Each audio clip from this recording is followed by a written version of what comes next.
চলো বুড়ো গুল্লু খাবে, চলো চলো খাবে, চলো আর পুজো আয়। আজ কালু বাড়ি নেই, খাবি আর মারপিট কেন সবসময়? আয় চলো খাবে, খাবে, চলো চলো চলো সব লাইন দিয়ে চলো তো, লাইন দিয়ে চলো তো, ভাত পারবো, ভাত মেশাবো। গুল্লু ভাই, বুড়ো ভাই, পুচি পুচি, কালু বেটা কেন? এখানে ভাত মেশানো চলছে মাছ ফাঁস দিয়ে, আর এরা ঘু ঘ্যা মারপিট। গুল্লু ভয় পাইলে যে পিছন দিকে। গুল্লু তুই সব থেকে বড় দাদা তো, পাইলেছিস ভয়ে?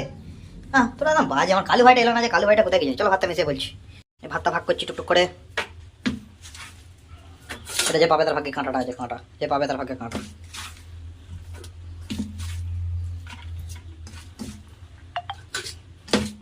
বুড়োকে একটু বেশি বেশি দিতে হয়, নইলে আবার ওনার পেট ভরে না। আর এই মাছের ছালগুলো মোটামুটি সবাইকে এক পিস করে ওকে দিয়েছি। চলো সবাইকে ভাতটা দিয়ে দাও।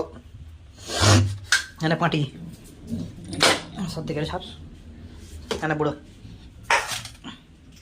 গোল গোল তোমার এইটা, আরে পেঁচির বাচ্চা ধর, ওখানে খাওয়া দাওয়া করে নাও।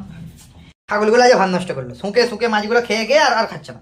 এ খালি শুঁকছে, খালি নাক ঢুকে খালি শুঁকছে, খাবেই না, পুরো নষ্ট করবে। ঠিক আছে খাওয়া দাওয়া করে না। বাসনটা তখন মাঝে আছে, বেশি বাজার নেই, অল্প করেই আছে।